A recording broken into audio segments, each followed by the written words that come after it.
Today I'm going to walk you through the entire process, step by step, so that by the end of this video, your car will officially be owned by your LLC, legally, properly, and with no confusion. Whether you already have a vehicle in your personal name, or you're planning to buy a new one through your business, I have you covered. This process protects your privacy, strengthens your liability shield, and even opens the door to new tax deductions that you might not be using. So let's get started.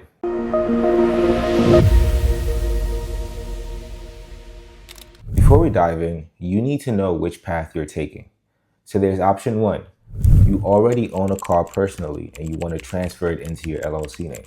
And then there's option two, where you want to buy a new car directly in your LLC's name. The process is similar, but the paperwork is different.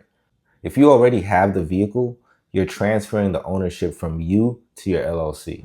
And if you're buying new, you're registering it under the LLC's name from day one. We'll start with transferring your existing car. Then I'll walk you through buying a new one later in this video. So before heading to the DMV, get these 4 things ready. You need your LLC documents, so that's your Articles of Incorporation. You need your EIN confirmation letter from the IRS. You need operating agreements, especially if you're the only member. And then you're going to need proof of insurance. So call your insurance provider and let them know that you're about to do a transfer of your vehicle from your name to your business name. Make sure you ask them if you need commercial insurance or business auto policy. In every state, it's different. And in some states, you can even keep your regular insurance if you're a single member LLC. You're also going to need the vehicle title and the bill of sale. You'll need your current title, and you may have to complete a bill of sale document to transfer the vehicle officially from yourself to the LLC, just something that they can file. So make sure you're checking with your lender if the vehicle is still financed. If there's still a loan on your car, then you need your lender's written approval for you to do this process. Some lenders will allow you to transfer and refinance. Others require you to pay it off first, and then you can transfer it.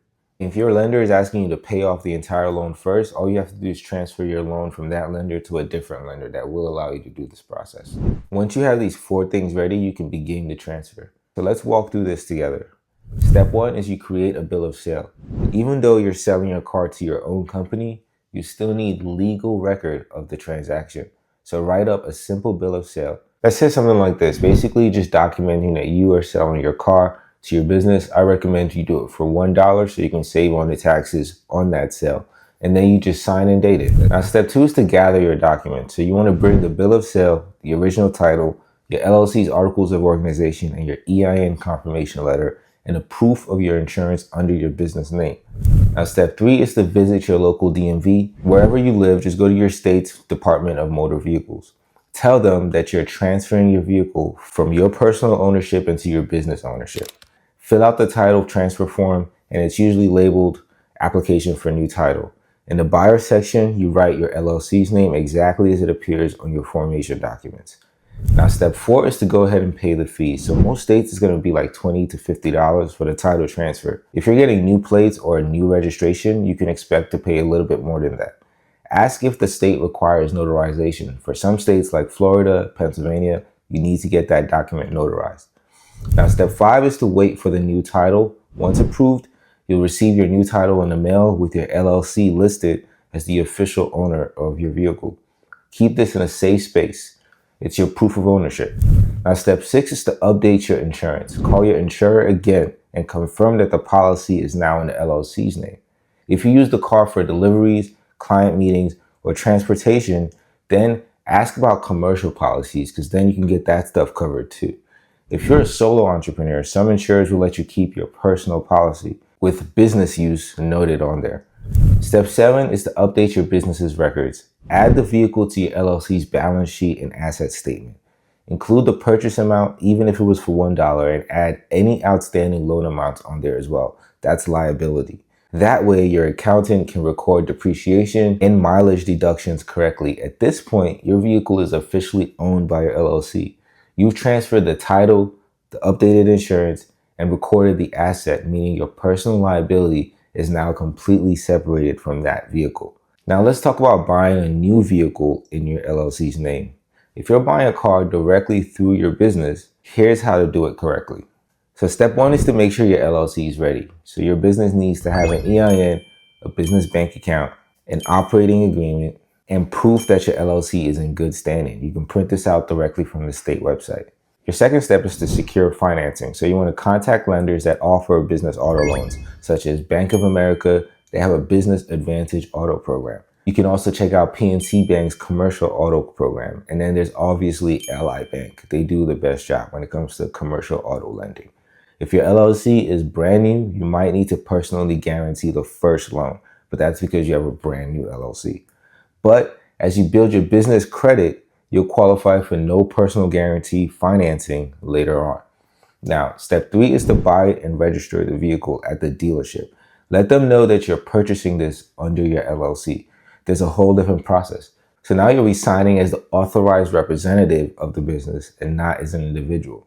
Use your business bank account or financing in the LLC's name, and then head to your local DMV to register it right away. You need your articles of organization, your EIN, and your business insurance policy. You can also bring your purchase agreement from the dealership. Pay the registration fees, the title fees, and once all of that is processed, the new title will show the LLC is the owner. And now it's congratulations, your vehicle is officially under your business name. So here's what you want to do next. You want to keep a mileage log, track all your business miles using apps like MileIQ or Everlance. You want to deduct expenses correctly. You can now deduct gas, maintenance, insurance, and depreciation tied to business use. And then you want your accountant to help you decide between standard mileage rate or actual expense method. And then lastly, you want to keep your business use clean. If your vehicle is 80% business and 20% personal, keep that ratio consistent. Commingling your personal and business use can weaken your liability protection. Make sure that you review your insurance annually. Each year, confirm that your policy matches your usage and that your LLC is listed as the primary insured. And then that's it. If you follow this video step by step, you should now officially have your registered vehicle in your LLC's name. You've officially strengthened your liability protection, you've gained privacy, and you've made your business structure more professional than ever before. If this video helped you, comment LLC below or car done, so I know that you completed this. And if you have any questions about business vehicles, taxes, or credit, drop them below because I'll answer them. My name is Innie, and this is My Life or Debt, where I make business simple and easy to understand. I'll see you in the next one. Peace.